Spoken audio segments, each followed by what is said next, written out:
Hello and welcome to Video Game Hangover. I'm Randy Dickinson and I'm in Harrisburg, Pennsylvania. Hello, Randy. Hi. I'm DJ Ross. I'm in Mountain View, California. Ooh, is it sexy voice time? Are we doing our late night DJ voices? I don't know what's going on anymore. I'm your late night DJ. Yeah. Very easy. Yeah. Yep. What are we doing? Each week on Video Game Hangover, we talk about the games that have been keeping us up at night. This week, we're playing Catlateral Damage. And we're going to dig into the week one of our summer Backlog Attack with Deus Ex Human Revolution and Thimbleweed Park. Sounds good. Yeah, this is a smorgasbord of games. So many people ask me what my DJ name is. They're like, "Oh, were you DJ?" I'm like, "No, DJ Ross, you idiot. It says it right there." It says it right there. Yep. Anyway. Yep. Do people ask you if DJ stands for disc jockey? I haven't gotten that. Do people know that DJ stands for disc jockey? Do people know? Oh, that you mean like in general? That music used to come on discs, and it required a human being to play them. That's a good question. That's like not quite $100 Jeopardy question, but maybe like in College Week or whatever that one is. Yeah. Ken Jennings to weigh in on Jeopardy. This. Yeah. Yeah. Well, cool. Cool. Yeah. So, how's things? How's quarantine treating you? Oh, it's great. Yeah, I love it. It's time once again for our quarantine update. Oh, is it again? No. People tired talking about it. It's fine. Yeah, it's fine. It's getting a little warm outside, so I don't know if that's like I don't necessarily want to be outside, but it also gets a little stuffy indoors. So I don't know. We ventured out this weekend to our favorite little like hole. I guess it's not really a hole in the wall. That's not really an accurate description. Our favorite little kind of like downtown pizza place, little one-off mom and pop. Just makes killer pizzas. And they were doing kind of a curbside takeaway thing through the whole thick of the craziness, and have recently reopened for dine-in, which I'm not quite ready to do. No. But they have an outdoor seating area. They put a bunch of tables on the sidewalk outside. It's kind of a nice bustling street in downtown Harrisburg, and so we met up with a couple of friends we had not seen in quite a while, since the beginning of this thing, and we ordered a couple of pizzas and got a couple of cans of soda and maintained some good social distance and caught up on times. And the only thing any of us could talk about was the coronavirus. All we had to talk about for the entire catch up on 4 months of missing each other period was, holy shit, this thing is crazy. Can you believe X, Y, and Z? And on and on and on. So yeah, we had very few other kind of personal details to share with each other. And I'm like, we got to dig deeper, guys. There's got to be better things to talk about. Well, I think nobody's doing anything. No. So they're just like, what else has been going on? What else have you been thinking about 24 hours a day for the last 6 months? Yeah. So yeah, nobody's really sort of like, I traveled to this cool place and did this cool thing. So not a lot of anecdotes being made right now. No, that's weird. Yep. Actually, I did go, I think it was last weekend, whenever I ventured to downtown Mountain View, because they had actually closed off the main street to car traffic and just turned it into a bunch of outdoor dining, which was, was cool. I'm still not at the point where I'm just like, yeah, let me be around other people. But it was nice that they're doing that, I guess. Yeah, Harrisburg is doing a version of that too. And yeah, there are blocks that are much busier than other blocks, and I'm like, quite ready for the busy blocks. Let's stay to the fringes. Fortunately, there's enough good restaurants on that strip that I can navigate it pretty carefully with Sarah, and we get our food and find a table in the corner somewhere, and we feel kind of Parisian for a little bit, and sometimes I just feel like going on a walk around the neighborhood, but then I don't know, I just don't end up doing that. I do a lap around my apartment complex, and that is that's enough for me. Have you been doing any like at home kind of fitness routines? Are you doing like Wii Fit or Ring Fit? No, my Ring Fit is continues to collect dust, which is terrible. I've been trying to do these like stretches just because I'm working at home and just sitting a lot. And then 5 o'clock rolls around, I close my laptop, and I just sit some more in front of the computer. It's terrific. So I've been trying to like get a little bit of just stretching and flexibility in, so I don't just completely calcify. Just seize up. Yeah, exactly. Yeah. So that's fine. I should probably be doing more. Yeah. Get those steps in, DJ. I should do that. Yeah, no, I haven't even been putting on my little pedometer thing. So it's probably just like, well, this guy died 5 months ago. Exactly. In memoriam. Yeah. Right. Yep. Anyway. Oh. Quarantine update. Yeah. This concludes our quarantine update. All right. Until next week when we will have done absolutely nothing else. We have no other stories to share. But we play video games. I'm playing all kinds of games. Still playing lots of Animal Crossing. Still playing lots of Last of Us 2. Yeah. How long is that game? How long have you been playing that game? Last of Us or Animal Crossing? Last of Us. No. How long is Animal Crossing? When does that game end? Animal Crossing is forever. I'm approaching 300 hours on Animal Crossing. Oh no! I really meant The Last of Us. Oh, okay. Last of Us is. I think how long to beat says it's somewhere in the ballpark of 17, 18 hours. I'm pretty slow and methodical though. I check every corner and walk down dead ends just to make sure there's not some secret thing or a door or a ladder or something like that. I'm a very annoying Last of Us player. I'm that way with most video games that are kind of exploration based. I think I'm probably maybe 9 or 10 hours into that. So I am maybe just over the halfway point, probably. Oh. I hear that's I've been hearing 30 or 40 hours from some people. Oh, holy crap, really? Yeah, I don't know what they're doing. It seems, 20 seems long, or 17 or whatever you quoted, but I don't know. I could be misremembering. God, I hope it's not 40 hours. It is a rough 40 hours. And I'm enjoying playing Last of Us 2, but I can't play it for long periods of time. So I've been doing hearing a lot of that too. Yeah, and I can't do daily check-ins with it either. It's not a thing where I'm sort of oh, well, I will dedicate the next 4 hours of my morning to playing Last of Us 2. Yeah, just hop into that Last of Us for a little bit. Just gotta breeze around downtown Seattle for a bit. Yeah. No, it's a very methodical game. It is obviously, and everybody sort of has made a point on this. We've made this point that it's a very sort of dark game. I think I have to be kind of in a right place and a right mindset at the right time of day to want to spend any time in that world. It doesn't mean I don't like being in that world. I just find it hard to be in that world. So, yeah. It's you don't just throw on Schindler's List. Well, right. Just after dinner, what am I going to do? I know.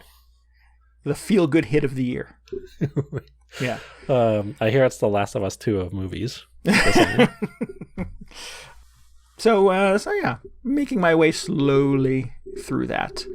And that's probably the smart way to consume it. I'm trying to stick with it. I'm trying to make sure that I do kind of have an appointment with The Last of Us 2 every now and then to make sure I sort of stay fresh with it and don't lose track of what's going on. But I just can't, I don't have the bandwidth or the energy right now to just power level my way through The Last of Us. Yeah. I can't believe that, when it came out, midnight on whenever it came out, the people who just marathoned it start to finish, it must have taken some mental fortitude. Exactly. Yeah, I'm not that person. I'm not there. But yeah, so I played, I will concede that I didn't finish Thimbleweed Park, so that was my first sort of Backlog Attack game.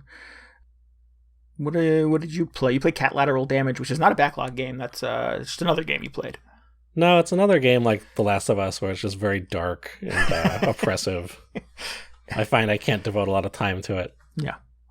No, it's the opposite of that, actually. So so the game is Catlateral Damage. It's been out for a while, but I picked it up as part of that enormous bundle for racial justice and equality. Remember this thing? I do. There's still games left to play. Excellent. It keeps on giving. Yeah. And it's funny because, E3, what did they show this off? They showed off that game Stray, where you're playing as a cat in Hong Kong or Kowloon or wherever that was. Oh, and it was all robots except for cats. Oh, yeah, there are a bunch of robots around, but everybody was like, oh, well, finally, a game where you just play as a cat. And I was like, wait a minute. Excuse me. Well, what about this other thing? Yeah, excuse me. Yep. Man, I can name 3. Yeah, I feel like, some other games have been overlooked. But anyway, Catlateral Damage is another game where you play as a cat. And I have to say, it is one of the most immersive experiences I feel like I've had with a video game in some time. I really felt like I was just embodying a cat the entire time. You are the cat. I really got into the character. It was super good. Excellent. The premise is you are just, you're an average house cat, and your mission, you realize, is you're faced with your situation in life as a cat, I suppose, is you are faced with some kind of minor adversity, like, oh, my dinner is several minutes too late. So, as a result, I'm going to destroy this house that I live in. Which was it's a good premise. It's a good way to set up, just give you an excuse to rampage around a house as house cat. But it also gave me some insight. A lot of the stuff in this game gave me insight into just how cats operate. Yeah. Because I was just like, oh, that's why. I guess it's an easy assumption to make. Just cats are dissatisfied with something you did all the time. And that's why they are like that. But this game, it just spells it out. Like, oh, where's my food? Time for revenge. So your goal in this game is you're placed into what seems to be a randomly generated house with a bunch of furniture and just objects piled up to the ceiling, like dinner plates and books and clothes. And your job as this terrorizing cat is to just knock as much stuff onto the floor as possible until you reach your kind of score quota, where enough stuff is on the floor. And it has to be on the floor. You can't just knock something over.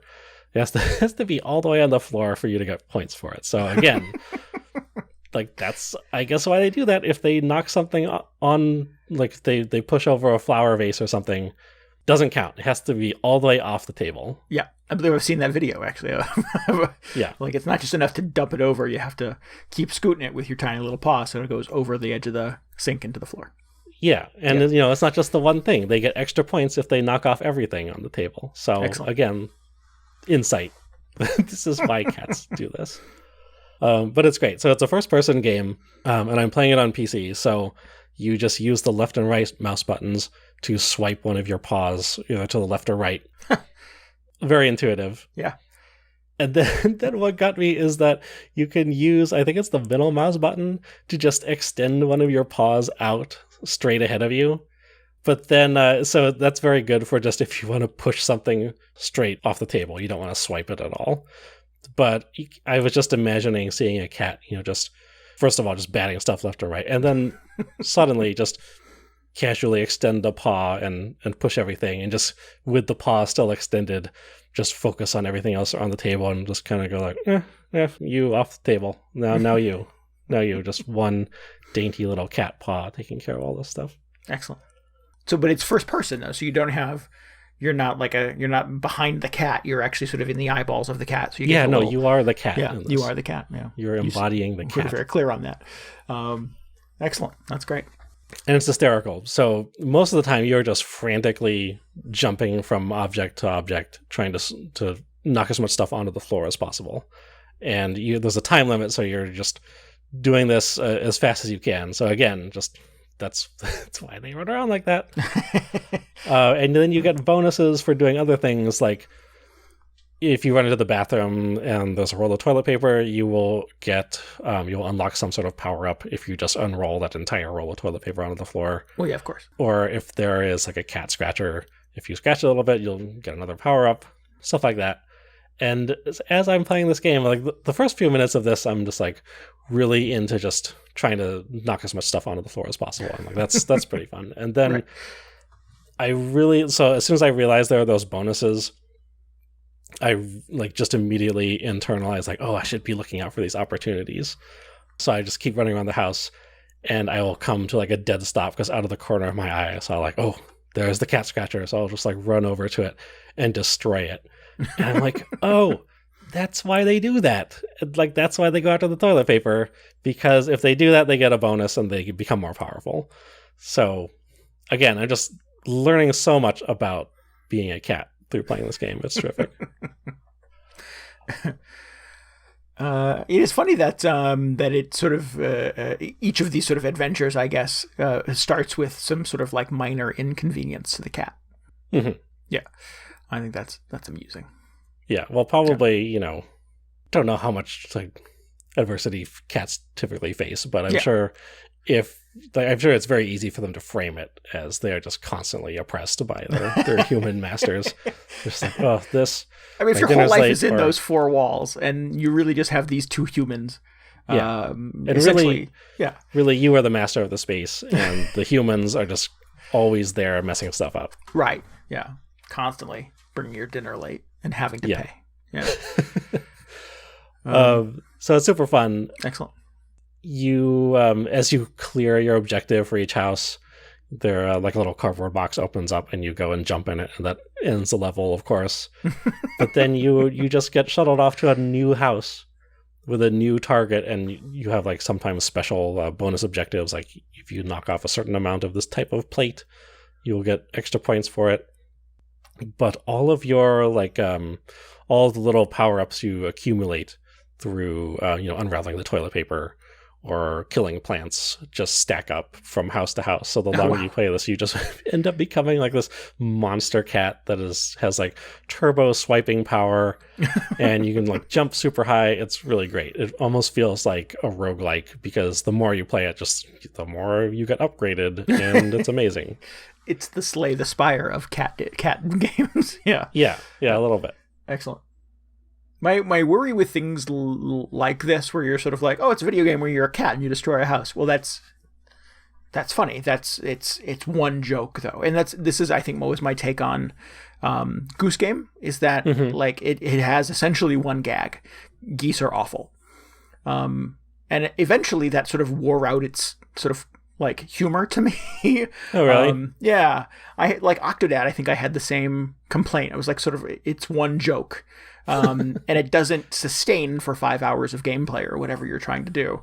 I thought there was enough to like the puzzles in both of those games, where each situation was just a slightly more involved and asked a little bit more of you than the last situation, where it's just like, okay, so let's figure out how to get through this one, even though it is really just the core enjoyment of the game is, a goose is just destroying things and ruining people's days. How absurd that is. But you find that there is enough to Catlateral Damage to kind of keep it fun and fresh and interesting in the power-ups, it sounds like. Well, it's not like I'm playing it all day, but I see it as more of like a fun arcade experience. Just like, let's see how many houses I can get through before I run out of time. So it's that kind of thing. It's not like, I don't know if there's even an end to it. I haven't played it for that long. I'll usually get through like 3 or 4 houses and feel like, okay, that's enough. I've been a cat for long enough today. At some point, some poor beleaguered family puts you in a little crate and takes you to a farm up in the woods. Oh, no. Terrible. That's horrible. No, it hasn't happened yet. Oh, good. I quit out of the game before that happened. So it's not the end. What actually happens in the game?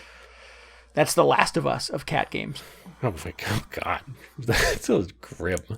The Cats of Us. Are there any cats in that game? No cats. There's some dogs though. Yeah. Oh, I heard about the dogs. I don't feel good about miserable. The dogs. Yeah, I'm not happy about it. Yep. So they spared the cats. That's good. The cats probably just like, as soon as they got the first wind of there just being zombies around, they're just like, that's enough. We're getting out of here. Yep. We're going to Canada. Going to, wherever cat paradise is. Cat Island. But I thoroughly recommend this. It's super fun. It really just gives you just a weird perspective on, not what it's actually like to be a cat, but you play this for a little while and you're just like, oh, okay, I get it, I guess. Plus, this is super satisfying. Destroying things is always fun in video games. Yeah. So good. If there's just like a stack of plates in the cupboard and you just knock them onto the floor one after another, it's terrific. It's so satisfying. Excellent. So this is available in the Racial Justice bundle, but you can get it elsewhere too, right? If you've not. Yeah, you can get it on, it's on itch, of course, because that's where the bundle is. I think it's on even like consoles, like PS4, you can get it on Steam for sure. But yeah, super good. If you're into cats, if you're a cat owner, definitely, I think you owe it to yourself. Just, it'll bond you a little closer with your cats. A little insight to the feline mind. Yeah, exactly. Nice.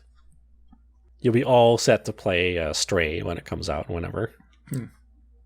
I played a game called Cat Quest. That was fun. I enjoyed that. What is Cat Quest? It's like a little Zelda kind of game. It's like a little dungeon crawler. But it's a whole world filled with cats, and you're a little cat, and you're a knight, and you have a suit of armor and a shield, and you go out and you do knight things, but you're a cat. Well, so you're just kind of incidentally a cat. You're not necessarily doing cat things. No, you don't play with maybe. I was just saying, you don't play with a ball of yarn or anything like that.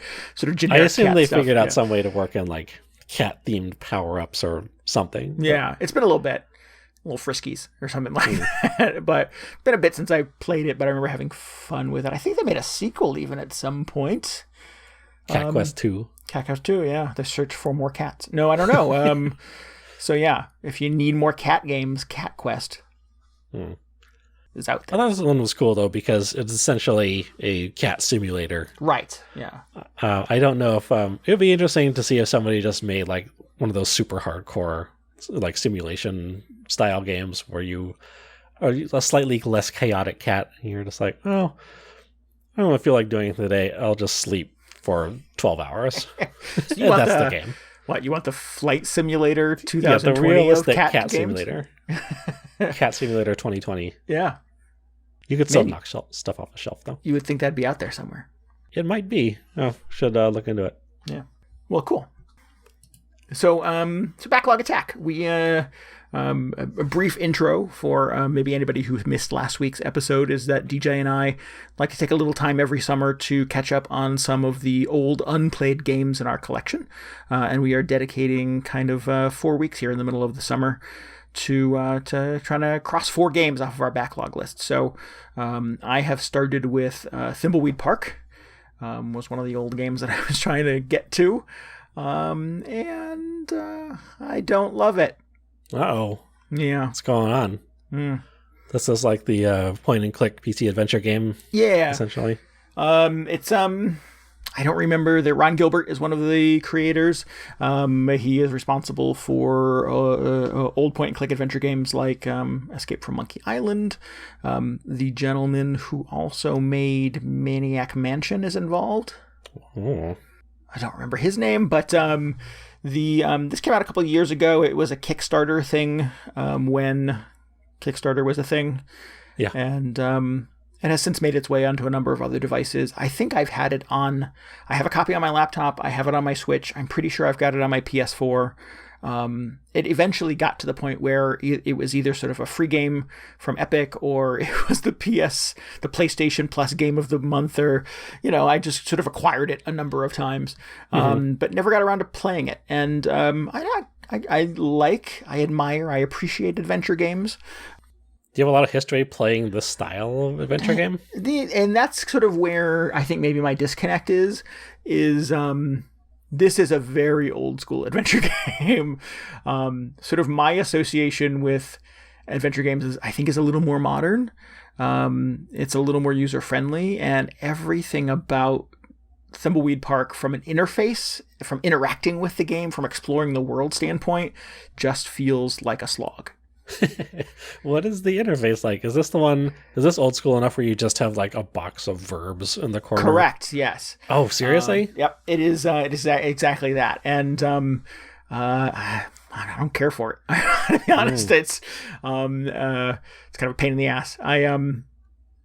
So the hook here is you over the course of the game you play a couple of different characters, but the game primarily focuses on 2 FBI agents, a male and a female agent. They're kind of the Mulder and Scully of this game. In fact, the game kind of shares a lot in tone with the X-Files, and to maybe a greater degree even Twin Peaks. So it feels like kind of an early 90s television show. And it also feels like an early 90s video game, because on the bottom left-hand side of the screen you have kind of 9 verbs that are like go to, give, use, push. Yeah. And on the right side of the screen at the bottom you have kind of a rolling inventory of things that you've collected as you've made your way through each little biome, little room, little scene in the game. And the two FBI agents are trying to solve a murder in this wacky town called Thimbleweed Park. And in the process of doing so, you talk to everybody and talk and talk and talk and talk and talk to everybody. And it's not like written on a screen like a Professor Layton game where I can sort of read it and fast forward and tap through it real quickly. It's 100% voice acted, and you have to listen to everybody speak. Okay, I don't know about that. It's a little grating. I'm kind of over voice acting, I think. Yeah. I don't want it in games like this. Yeah. Like, sometimes it's nice, I'll admit. If it's like a game is especially like cinematic or something, that's kind of nice. Right, I agree. But if they're just like, especially if there's already text in a box on the screen, I don't need someone to read it to me. I was searching to like, can I turn off the voice acting and just read subtitles? Because it would be much more efficient. And I couldn't figure out. Is there no subtitles at all? There are subtitles, but I couldn't figure out how to like. Well, I mean, I guess I just turn the volume down. Oh, but is there a way to like just skip through stuff? Yeah, I think so. Okay. I think I was doing it. Okay. So you're past that point already. Yeah, but like I was trying to figure out how to like turn the volume on the voices down without sacrificing the background music, which is fun, and the other noise, with me being able to tap my way through, hit B my way through the dialogue, and I just Eventually, it just felt sleepy and didn't care anymore. Is it one of those games where you will like they will start reading off the dialogue, but as soon as they finish whatever's on the box, you have to push a button to go to the next box? No, it's more about the interactions. It's more about your little character on the screen wandering around and like talking to your partner or talking to the witness or talking to the drunk guy who passed out and is sleeping against the wall. So those will trigger like dialogue and interactions and stuff like that. So it's more that, like, contextual. Oh, but I mean, like, if you're just already in a conversation with somebody that spans multiple dialogue boxes, does it make you page through them individually? Like, they'll just like stop reading it until you push the X button to go to the next page? No, I don't think so. I think so they just talk. Oh, okay. Well, that's good, at least. It's better, yeah. I'm wondering now, because I was just playing it this afternoon, but that didn't register with me. I say that because, like, so most of Final Fantasy is just in text, but occasionally they will trot out some fancy voice actors for, like, the really dramatic scenes. But it was that case where, you know, there'll be a box of, like, 3 or 4 lines of text, and they'll read the text, and when they finish, you have to push a button to advance it to the next box, which otherwise you just stand there staring at each other. Yeah, because the voice acting is pretty good, and obviously I'm like super invested in the game, so I want to actually hear the characters say it, but it's just annoying to have to, you know, pick up the controller every few lines. Yeah. But they added this thing where you can just have it automatically advance when they're done talking. Oh, nice.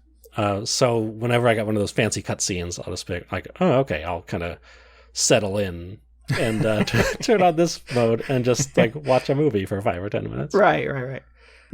Yeah. So this is not me complaining that the voice acting is not of good quality. I just don't know that it is. It's in service to sort of the efficiency of the game they're trying to sort of play. It's not in service of the. Let me try that again. It's not in service to the efficiency of the way that I'm trying to play the game. Mm-hmm.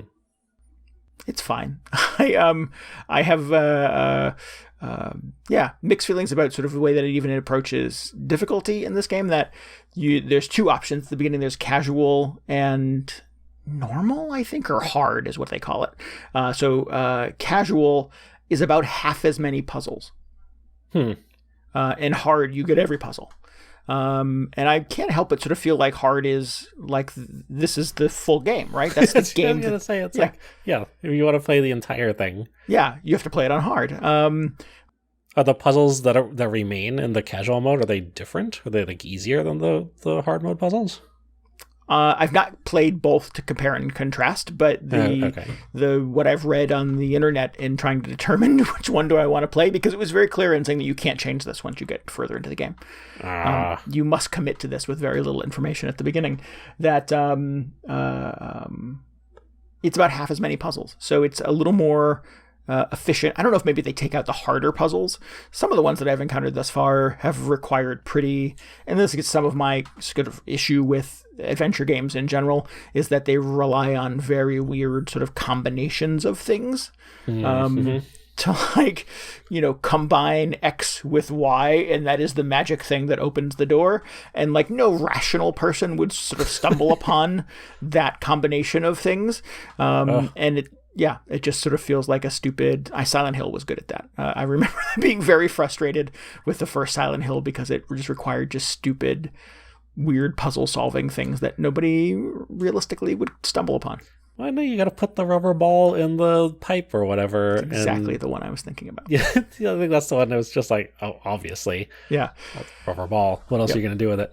But I've encountered a couple in Thimbleweed Park that have been frustrating in that way, where I'm just sort of like, well, again, it feels like a Phoenix Wright game where I'm like, well, let me just show you everything I have in my pockets and tell me which is the right thing you want me to show you. Yeah. That's so disappointing. I thought that we were past this. I thought like when adventure games had their big, like, not a big revival a few years ago, but there was like this game and there was Broken Age and I forget what else came out around the same time.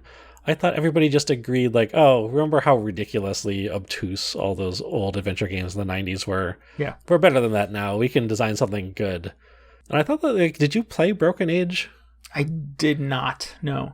It's funny because I have my sort of giant master list of games that I wanted to tackle this summer that I had to cull kind of 4 out of that we could commit to over the next couple of weeks, and Broken Age is on the list. And I feel like maybe my time would have been better spent playing Broken Age instead of Thimbleweed Park. I felt like that game, like full disclosure, I only played the first part because the second part came out like years later, and then I just got back into the backlog at that point. Yeah. But the first part anyway, I thought did a great job of, it felt like one of those old adventure games, but the puzzles were not ridiculous to the point where you just needed to look up every other solution to get through it. Yeah.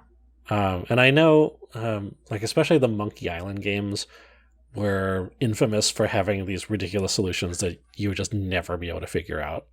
But I assume that that was not something that people liked about them. I mean, I know that people love like reminiscing and being like, oh, remember how ridiculous, like you had to combine the chicken with like a pulley or something, whatever the famous Monkey Island puzzle is. No clue. But it's like, it's not really good game design. Right. Yeah. And that's my take on it. I just feel like there are... I like the setting. It takes place in the late 80s. I like that it focuses on 2 kind of Mulder and Scully-ish FBI agents. I like that it's in a weird, wacky town populated by weird, wacky people. That feels a little bit like Twin Peaks. Like, all of that stuff kind of works for me. And there's a sense of humor to the dialogue and the interactions that, like, I got a couple of chuckles out of. And in fact, Courtney on our Discord was like, that game is hysterical. And I'm like, I don't disagree. I think there are some very funny things happening in the game, but if it would just get out of its own way long enough for me to enjoy it, because the amount of frustration I feel with dragging the little arrow around the screen to select go to the fence and open it makes me want to scream. Oh, there's an arrow even? What are you playing this on? It's on PS4? Yes. Wow, that seems probably better service, especially archaic. With a touchscreen. But yeah, I suspect when this was pitched by the folks who made those classic old adventure games, that there is a group of people who are like, yes, finally, I need more of that. Yeah. And I don't have that history. I've not played those old games. I've played Grim Fandango. That's about as far back as I go. And that is a pretty hard to play game. But I just can't imagine dipping into something like Monkey Island or Maniac Mansion at this point. I try to play, I bounced off Maniac Mansion a lot as a kid. I was just like, this is impossible. And I tried to play when they re-released Monkey Island on like the Xbox 360. Yeah, not long ago. I gave it a shot because I'd never played it. And it's like, oh yeah, this is again, it's impossible because I don't have a hint book right next to me. Right. The Thimbleweed Park does something that I think is pretty creative in terms of giving you hints, though. That there are payphones all over the town of Thimbleweed Park, and you go into the payphone booth and dial a number, and they'll give you a hint. Oh, that's funny. Yeah. So there's a tip line essentially in the game, because, none of us have a guide or a manual in the box to help us. Certainly we could Google it, which probably most folks did. But if you want to dip back into the 1987 solution for how to solve some of these problems, you can dial a number on the phone booth and get a little contextual hint for where you're at. Do you have like a limited supply of quarters or whatever to make calls with? I've actually not gotten to the point where I have had to use one of those yet. So okay. I know that it exists in the game because I've read about it, but I've not used it myself. So I'm not sure how it works in practice. I'd be curious on how they do that, because I've heard some games are very conservative in how much information they give out at once. Yeah. So they still allow you to, they kind of push you in the right direction to find the solution, but they, instead of just revealing it outright.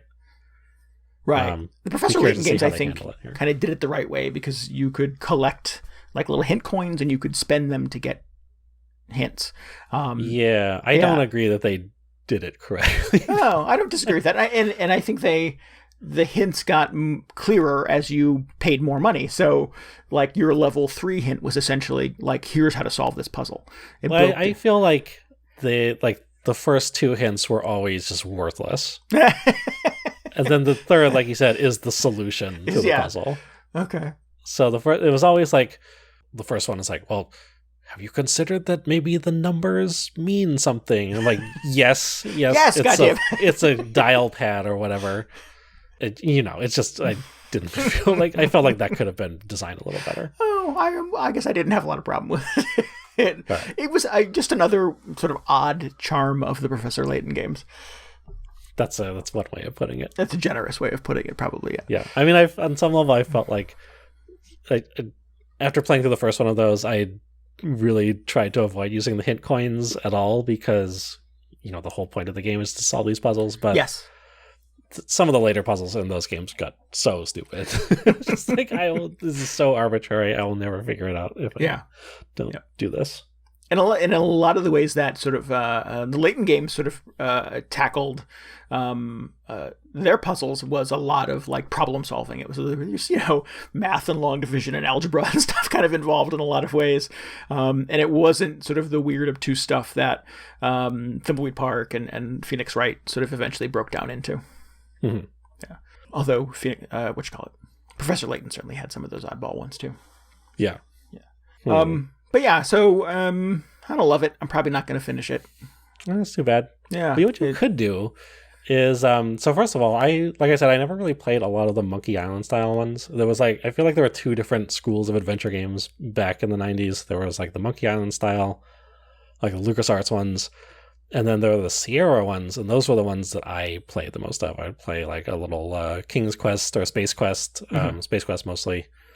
But also the Sierra ones were notorious because not only did they have the same style of puzzles that were not really intuitive, but they would just kill you if you got the answer wrong, or there were so many death traps in those games. You just had to be like updating your save file constantly. And that was kind of the fun of it, because it was just like, well, what kind of goofy way is Roger Wilco, is the protagonist in Space Quest games, is going to get murdered on this planet? At some point, it just turned into like finding new ways to kill him after I'd done everything else in the game. But I had this hint book that covered a bunch of those games, and it was written in a way that it was almost just like a retelling of each game. And so you would read it, and it was kind of entertaining in its own right. But they would also just reveal all the puzzle solutions as you were reading it, because it would kind of narrate what the player was doing as if it was like a book. That's kind of neat. Yeah, I thought it was kind of cool. So I would just read that, and then I would know what to do in the game. And I was much more invested in, seeing this character progress through the storyline and getting onto all these hijinks over actually solving out all these puzzles, which didn't make a lot of sense. So I probably kind of a weird approach to those games. Yeah. But, it sounds like I don't think you're playing this because you're just like, I want to solve some 90s style adventure game puzzles. You're like, I want a weird X-Files / Twin Peaks throwback. Yeah. And I don't mind solving some puzzles. I mean, part of my it keeps coming up, but part of my sort of enjoyment of the Professor Layton and the Phoenix Wright games is in solving some of those puzzles. Admittedly, I'm there for the wacky stories and the fun characters and sort of the charm of it all. But if the objective is to make me work a little bit to solve some of these problems, I'm game for that. I have no problem with that. Sure. Yeah. I'm kind of the same way, although I have such a small amount of patience for some of the puzzles in those games at this point. I'm like fine with them as long as I just immediately realize what's going on. I don't want to have to dig through my bag and find like, oh, they didn't want to see this photo. They wanted to see this other photo that was like the same scene from a slightly different angle. And, that's the stuff I just don't have. And if you're playing Phoenix Wright, that's a fail state, and it's game over when you show the wrong thing. And yeah. And then you have to go back and listen to everybody like page up all this dialogue again. Yep. It's the worst. Except for the modern ones, when they sort of did the Phoenix Wright collection, it allows you to fast forward through that stuff the second time. So it still has fail states, but you don't have to sit through all the dialogue over and over and over again. You still got to fast forward it. Yeah, you still got to sit. Yeah, that's true. So I think sort of my take on sort of where adventure games have gone is the more kind of the walking simulators. I feel like that was sort of the modern day take. If you think of games like Gone Home or like Firewatch to a certain degree, or Everybody's Gone to the Rapture. Like Life is Strange almost. Life is Strange, I would agree with that. Absolutely. That feels like kind of a modern version of an adventure game. I just played the game I was talking about last week, The Space Between, that feels very much like a kind of wandering room to room, opening all the drawers. You collect a few pieces that feel like your inventory. Those become part of your puzzle solution. And I think there is a delicate balance between narrative and functionality in those games that Thimbleweed Park doesn't feel like it has. It just feels like it's stuck trying to be like a throwback thing, like, oh, you loved these things back in the 90s, here's a 2014 version of it. And it, like all those sort of modern conveniences have been taken out of it, and that's not fun for me. Yeah. It really does feel like it has a very specific audience in mind. Yeah. Not me. Which I guess you are not really a part of. Yeah. So I strongly recommend, if you're that fed up with it, just open up a walkthrough on your laptop next to you or whatever, and just dive into it. Just read the whole thing. Yeah, and then or I don't know, like what's even the point at that point? Just you could watch the whole thing on YouTube. But I guess this is true. Yeah, YouTube has solved that problem. If you're not running into a roadblock with every single puzzle, maybe just keep it handy. So for the ones that you do, it's ready to go. Yeah. And then play Broken Age, because that's pretty good.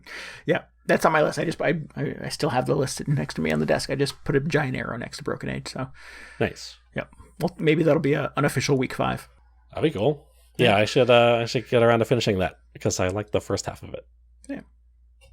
So you were talking about the Almost Gone. If I got that title correct. Yes. What did I call it? I called it something else. The Space Between. That's a different video game. Yeah. Another video game. Yep. I can't remember at this point. I'm pretty sure I was thinking about the Almost Gone. But then you reminded me, I was like, oh, I just played a game where you spend most of it rummaging through other people's stuff. What was it?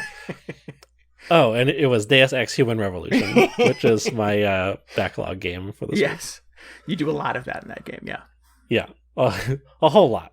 I feel like I just did this in another game, but maybe I've just been doing so much of it in Deus Ex. That's all I can think about. Is that it? Full stop, end of review? That's it. You just, you go through people's drawers. I don't know what the big deal is. They keep trying to send me out on some mission, but I'm just like, I haven't hacked all of your computers yet, so I haven't got time for that stuff. I need to read all of your emails. Don't make it easy for me. Yeah. Yeah, that's partially true. So Deus Ex 3, I suppose, it's quite an old game at this point. I hadn't really realized that, but this came out in, I want to say like 2010 or 11, which was quite a long time ago, it turns out. Yeah, it's about 1 million years in video game. Yeah, weird. It feels so much more recent than that, but it is not. And anyway, just getting around to it. It is, if somehow you're not familiar with it, I guess there's a good chance that Deus Ex is not really a household name. It's an immersive sim where you are this kind of robotically augmented secret agent, essentially.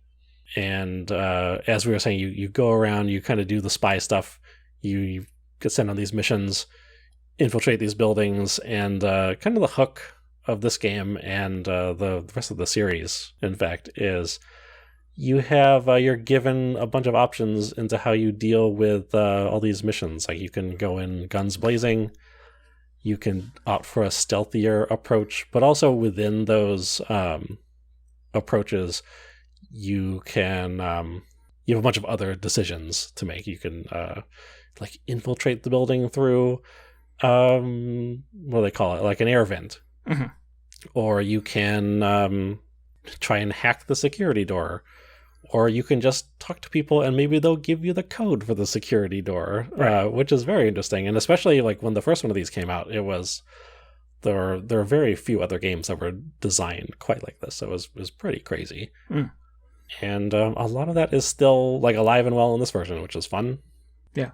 Do you have a go-to approach? Do you the game is really good at sort of like dropping you at the perimeter of a heavily guarded something, and you have to sort of snake your way into that thing. Do you have a go-to default? Do you is it your first instinct to talk to everybody? Is it your first instinct to find the nearest air vent? What do you generally tackle first? I try and talk to everybody. I try and, get as many clues as possible. I try and, look through as many desks and desktop computers as I can to, get all the passcodes, see if there are any new routes that I can exploit. And then generally, I feel like in the Deus Ex games and any type of immersive sim, really, I will opt for a non-lethal stealth. So just try and stay out of sight, use the air ducts. I got my little stun gun in the original. I think there was like a little tranquilizer crossbow on your wrist, which was cool. And then I do that for as long as possible until I have enough upgrades for my pistol or whatever, where I can just snipe people across the room and take them out that way. I think that's what I ended up doing. This is the direction it ended up going in the original Deus Ex. Actually, so in that game, you got, towards the end of the game, you got this ridiculous, like, nanite sword or something. And that was great, because you could sneak up on people and chop them once with the sword, and that was it. So that worked pretty well. I don't know if there's a similar thing going on in this game, but I'm still very early into it, so mostly sticking with the stun gun. I don't remember getting a sword at any point. But, that's disappointing. There are some very cool guns, though. The sword was maybe a little overpowered in the first one. It was maybe a little too good, so maybe it's a good thing it's not in this one. But like I said, so starting out, you're not super powered or anything. Mostly sticking with my wimpy little stun gun. Oh, another big conceit of these is that you are a cyborg, essentially. In the first couple games, you were just like the super advanced, what do they call it? Like nanotechnology augmented agents. So you had all these cool powers, like you had X-ray vision and super strength and all these other weird upgrades that you could purchase. And it's pretty similar in this. It's just they're all kind of robotic or something, because this takes place years before the first couple of games, so the technology is not as advanced.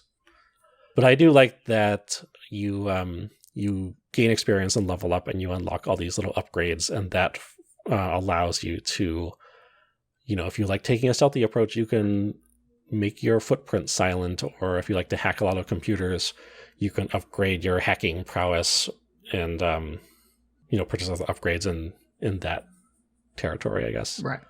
I'm actually kind of fascinated with the hacking minigame in this. It is, it feels like it's not too removed from, I feel like most games, if you have to hack something, you would just play just a really, really insufficiently disguised version of like some mobile game. Like it's usually Pipe Dream. Yes. I was just playing BioShock a few weeks ago, and it is exactly Pipe Dream. Yes, it is literally Pipe Dream in BioShock. Just connect the pipes before the goo gets to the end.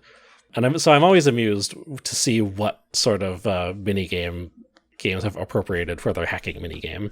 But in this one, it's actually kind of unique, and it feels a little bit more involved, and not actually like hacking a real computer, but like what you would expect to do in like a cyberpunk setting. I don't remember it. Can you describe it without ruining it? Yeah, so I mean, I don't think it's going to spoil anything. Okay, you just have like a network of nodes on a computer, and you have like your starting node and your target node, and in between them, there are a bunch of folders. And occasionally there will be like different types of other types of nodes where like some will have little bonuses if you hack them, and others will impede the security programs from catching you as you're trying to hack through this thing. But it's kind of clever. There's a little bit of strategy involved. So I'm actually having a lot of fun with it. Normally I will stop and try and hack every computer anyway. But especially now, I'm just like, oh, this is fun, weird hacking mini game. I want to do that again. Oh, excellent. So that was kind of a surprise. I don't even remember if there was an equivalent in the previous Deus Ex games. It feels like it's the most involved it's been, at least from what I can remember. Cool. So I've been doing a lot of that. I've been putting a lot of my points into like hacking and stealth, like I said, not so much, the extra accuracy when you're shooting your machine gun, or I don't even know what other points you can put in if you're doing the like aggressive route. Because usually I see those options in the menu. I'm just like, nope, I'll never put points into these because that's not what I'm interested in. When am I going to use a rocket launcher in this game? Exactly. Yeah. I did find a rocket launcher, and I was just like, well, first of all, this is ridiculous. Like, why is there just a rocket launcher here? But then I couldn't pick it up because I didn't have enough inventory space. I guess that's one thing you could put your points into. Like if you upgrade your inventory, you can carry a bunch more weapons and ammo. It's one of the things that I really dig about the two modern Deus Ex games was the way that it handled inventory. I thought that was clever. It's got the little like Resident Evil style suitcase kind of grid, essentially, yeah. And you've got, did that come from Resident Evil? I guess I maybe have not played enough Resident Evil games to remember, but I think of Diablo. But then especially like in Resident Evil 4, you had the whole thing where like you had your suitcase and you could rotate items around and kind of play inventory Tetris, right, to get everything, like squeeze another gun in there. Yeah, so in Deus Ex it's a grid, so it's like a 4 up and 10 across, let's say. So you've got 40 blocks, sure, and a handgun will take up 10 blocks, 5 over 5. So you've got to put that somewhere in the corner, and then your healing kits are just 1 block each, and et cetera, et cetera. So yeah, it's a matter of kind of like musical chairs moving things around inside the grid to make it fit. And yeah, one of those upgrades in the Deus Ex games was to get more blocks in the grid. Yeah, I thought that was clever. I had not any familiarity with other video games at the time that I played these that handled how you carry things around, which is always sort of a bit of a boondoggle in video games, I feel like. Or maybe I'm just, annoyed with Animal Crossing right now. But I thought Deus Ex did it well. Yeah, it was actually like that in the first Deus Ex, now that I think about it. I shouldn't cite Resident Evil 4, because that probably took inspiration from Deus Ex, and not the other way around. I remember the assault rifle in that game just being like this. It was such a weird shape. It was like a big square in your inventory. I'm just like, this makes no sense. They only did this to make it inconvenient to carry with anything else. It was very strange. But anyway, so I ran across that rocket launcher, and there was just nowhere to put it. So I was like, very sadly, just left it sitting on the table or whatever. I was just like, I shouldn't have put all those points into hacking. I could carry this rocket launcher around. Right, exactly. Cool. But it's fine because I don't really need I don't really need a rocket launcher, because most of the time I either stay out of sight or I will stealthily disable people, because you can do a little takedown move. Although I'm very annoyed that to do a stealthy takedown, or to do any takedown really, like the melee range takedown, it uses your like cybernetic energy for some reason. It's like you can't choke somebody out without using your battery power, I guess. I guess because he's half a robot, maybe that makes some sense. But, like in Dishonored, you could just run up to people and, put them in a chokehold, toss them in a dumpster, move on to the next guy. But in this one, you do the same thing. You have to take a break for a minute while your batteries recharge, which is a little weird. I find that it slows down the my typical stealth approach. Is hoping that the next guard doesn't realize his buddy just got knocked out while you're waiting for your battery to juice up. Yeah. Yeah. Well, I mean, I guess it works out because usually I'll knock him out, and then I get to do which was one of my favorite things in these games, which is I get to drag their body off into the corner and hide it behind a bunch of boxes, which is super good in this because you kind of like grab onto their foot or something and you just drag them across the floor, and meanwhile they all just ragdoll ridiculously as you're sliding them into place. So that's really good. Yeah, their body doesn't move as like a block unit. It's sort of like, yeah, exactly. If you grab a wrist, like the rest of the body drags and flails behind them. The point of contact you choose to start your dragging is important because it's going to take down everything in its way. Yeah, it's really good. I think in the original you would just kind of pick them up and toss them as if they were an inventory item. I mean, they wouldn't go in your inventory, but they didn't have ragdoll physics or anything. But they would just look like you'd get to the point where you wanted to put the body down, and they would just toss it, and it wouldn't animate it at all. It would just look like this brick that you just dropped onto the floor. It was great. Technology has come so far. Oh yeah, we're truly spoiled now. Yeah. So I'm into it. It feels very Deus Ex to me. I just wrapped up the first mission, and I feel like a big component of these games is, the first one especially, there was this ridiculously involved conspiracy that involved all these different government agencies and like the Illuminati, which didn't pop up until you were several missions in. And I feel like that's always been kind of a signature of these games. Mm-hmm. And I was just like, well, where is it in this? Am I just not far enough into it? But I was wrapping up the first mission, and suddenly one of the characters was like, okay, well, before you go talk to your boss, before you do the debrief on this mission, come talk to me first, because I got to tell you this thing. So I'm like, aha, here we go. Here's the conspiracy. Yeah. Hopefully. So I'm just about to go do that. Oh, cool. You'll see where that leads. It is, and I mean, I played them more because there's Human Revolution and there's Mankind Divided, are the modern Deus Ex games, and I've played them in that order. So I have Mankind Divided more in my brain. But I remember like feeling like I needed to take notes in that game to like keep track of all of the different factions and all of the different representatives and this sort of counter agent. Yeah, they are very like full of details. I mean, I like that about it, but it's a lot to sort of like track. So yeah, it's cool. I still it's been so long since I played the first Deus Ex. I couldn't tell you exactly what happens in the game. Like I remember the major kind of developments, but again, it was just very intricate. All the weird conspiracy stuff happening. Have you gotten to any of the horrible boss fights yet? Yes, actually, that was I was going to stop playing this, and I was like, oh, wait a minute, I haven't gotten to a boss fight yet, because I heard about these things. Yeah. I think there was an opportunity to have one very early in the game, but I managed to negotiate that guy down non-violently, which was cool. Excellent. But then I was like, oh, wait a minute, I didn't get to have one of these horrible boss fights. But just a few hours later, I ran into, there's this huge mech guy you have to fight. And it wasn't great. And I think the big complaint is that no matter how you've been playing the game up to that point, whether you've been stealthy or like non-lethal or just, ghosting past guys, it's always the same boss fight where you just essentially just shoot this video game boss a bunch of times with your assault rifle. You have no agency. You have no sort of consistency with how you've sort of chosen to roleplay your version of Adam Jensen up to that point. Yeah.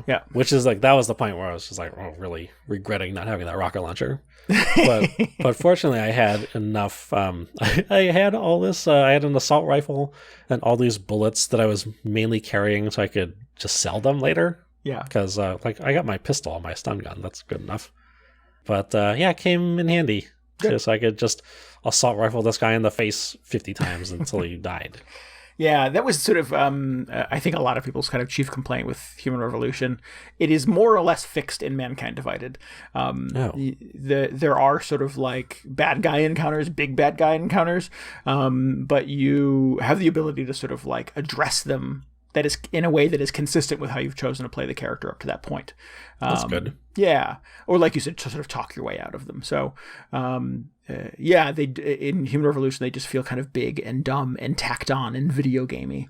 And in Mankind Divided, they feel sort of like a sort of more kind of in tune with the rest of the narrative.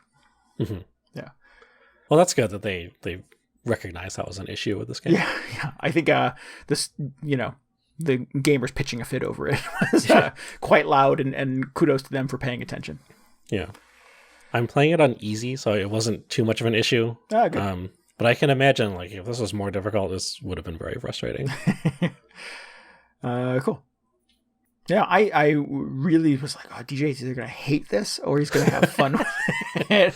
I'm glad you're having a good time with it. I like these games. I'm a fan of them. I even like the second Deus Ex, which nobody seems to like. Yeah, I played that a couple years ago for the backlog, I think. And it was okay. It just felt like a really rehashed version of the first one. Yeah. So cool. I'm glad you're having fun with it, and they don't make games like this anymore. They should make more Deus Ex games. Well, they kind of. There's like whatever the Arcane guys are doing. There's like Prey to some degree in the Dishonored games. Yep. Dishonored feels like such a spiritual successor to these. I would agree with that. They have a new game this year. Yeah, the assassin game. Yeah, where you basically are two assassins trying to track each other. I forget what it is called. Yeah. A gun? It's like Deathloop or something. There you go. Deathloop. It's unclear to me how much that game is going to be like Deus Ex or even Dishonored, because the trailer just looks like it's like a sniper rifle duel. It's just like an action the game. whole time. Yeah. Yeah. But I don't know. Maybe they're branching out a little bit. Hopefully not too far. Yeah. Man, the first Deus Ex is so good. I wish they would... like, even by the time I played it, which was not too far after it came out, it felt a little, like, dated already. Where can you even play it, though? I remember my college roommate had a copy of it on the PS2. Yeah, I'm pretty sure it's on Steam. There may be like mods for it, so it runs a little better. Oh. But it's also one of those cases where it felt like very rough starting out, because at its core, it's an RPG, so you have a bunch of RPG stats that you have to contend with.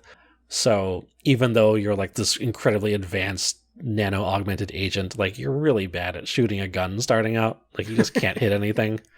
So it takes a little dedication to get into. I wonder like if somebody has figured out the right set of mods so you just start out and you're like a little more competent. Kind of file off some of those rough edges to keep you with it. Yeah. Yeah, but man, the story was so good and all the mission design, the missions were terrific.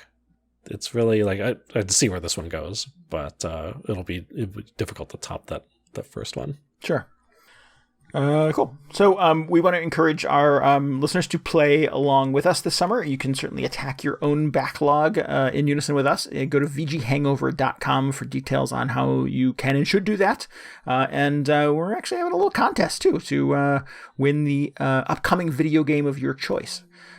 So hit up the blog at VGHangover.com for details on all of that stuff. Yeah.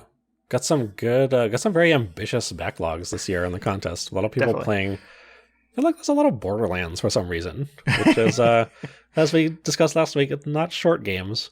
No, but still pretty good. Yeah, we DJ was smart enough to set up a Backlog Attack channel on our Discord as well, where you can update on the games you're playing. We had a lot of folks do little photo galleries of everything they're attempting to tackle this summer, and a few progress reports. So if you want to jump into that conversation with us, definitely go to VGHangover.com again and look for the link to our Discord. Yeah. Plus, we need to hand out a backlog challenge for this week. There's a little something extra people can do to, get a little extra credit. Yeah. The challenge this week is just take a screenshot of the title screen of whatever you happen to be playing from your backlog list, of course. Awesome. And then just post that in however you want. You can send it to us in the Discord. You can put it in the post at VGHangover.com, or you can tweet it to us at Twitter/VGHangover. Yeah. Or you can save it as a JPEG, print it out on a piece of paper, fold it up, put it in an envelope, send it to P.O. Box. No, I'm just kidding. No, not if they shut down the postal service.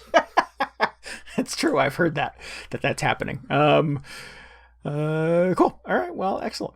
Actually, send it to us. It could be the very last piece of mail we ever receive. It'll be the very first piece we've actually received. But well, you haven't been checking the P.O. Box? I didn't know there was one. No, Okay. Yeah. Jeez. It's got to be jam-packed right now.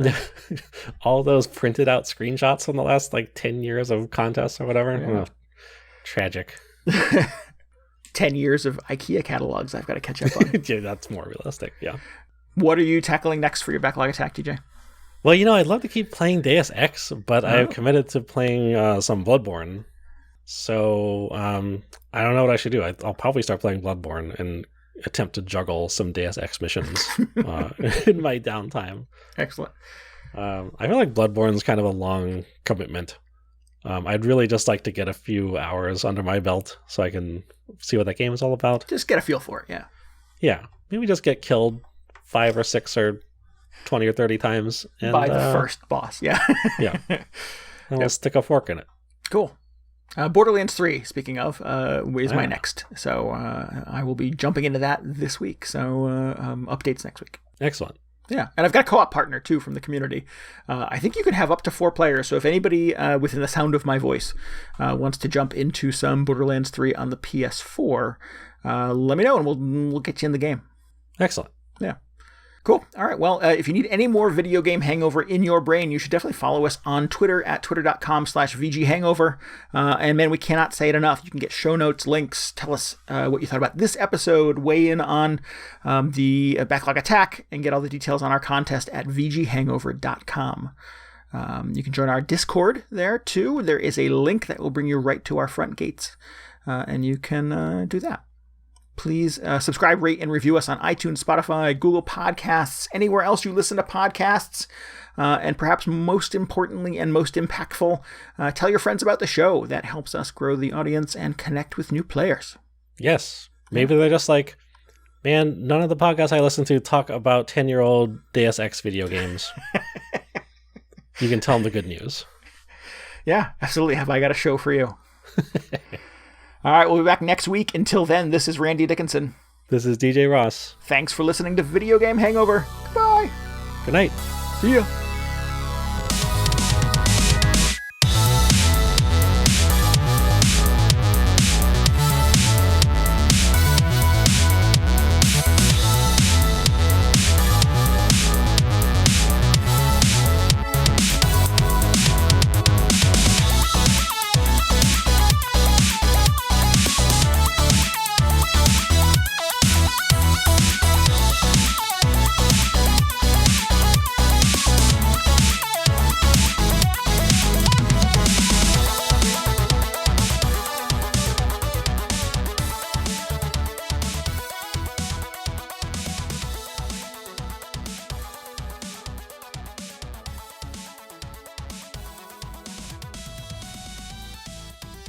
Man, I forgot to mention my absolute favorite thing about Deus Ex is, you love going through people's drawers and their cabinets, but in the first mission where you're infiltrating the police station or whatever, you just stumble into a locker room with 40 lockers in it, and you're just like, oh, this is what I'm here for. We've achieved peak Deus Ex.